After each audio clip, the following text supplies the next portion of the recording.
il est toujours risqué pour un constructeur généraliste de s'aventurer sur le terrain de la voiture de sport. Opel s'y est essayé avec un certain succès en lançant il y a plus de 30 ans le coupé GT. La firme allemande récidive aujourd'hui avec le Speedster. Quelle parenté faut-il établir entre ces deux enfants terribles ? Autolive ouvre le dossier. Souvenir, au milieu des années 60, Opel avait besoin d'un modèle emblématique pour attirer l'attention des baby boomers parvenus à l'âge adulte et qui rêvaient d'en finir avec les besogneuses berlines familiales de leurs parents.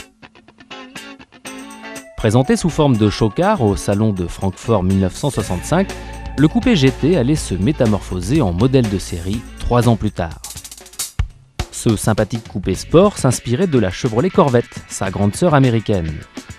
L'Opel GT n'était pas seulement séduisante, elle était aussi amusante à conduire, malgré ses modestes 90 chevaux et sa conception ultra conventionnelle.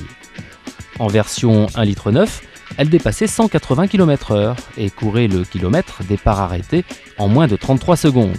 Des prestations tout à fait honorables dans cette catégorie.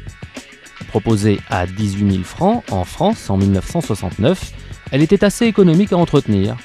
Entre 68 et 73, plus de 100 000 acquéreurs se laisseront tenter. Un score très estimable. Sa descendante, la voici. Qu'ont-elles en commun ? Le nom de famille et un habitacle limité à 2 places. Bien peu de choses en somme. Comme le coupé GT, le Speedster a fait ses débuts sous forme de concept car au Salon de Genève 99. Au Mondial de Paris cette année, le concept est devenu réalité. Une réalité tarifée 210 000 francs. Question. Une voiture de sport doit-elle être chère pour paraître crédible ? En son temps, le coupé GT n'avait pas fait ce pari. Le Speedster, il est vrai, apparaît beaucoup plus sophistiqué avec sa structure tubulaire en aluminium et son moteur central. Une architecture signée Lotus qui a très habilement cloné sa très convaincante hélice. C'est encore Lotus qui fabriquera le Speedster dans son usine d'Etel.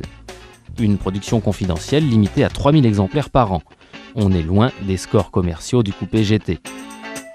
Le Speedster aura sans doute fort à faire pour imposer ses 147 chevaux un peu trop polissés.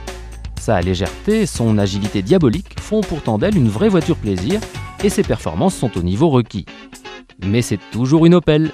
Tel sera le handicap majeur de cette jolie voiture de sport. Avec le Speedster, Opel a placé la barre assez haut. Trop haut peut-être pour que le coupé GT se reconnaisse dans sa descendante qui parle l'allemand avec un accent anglais très prononcé. Autre temps, autres enjeux.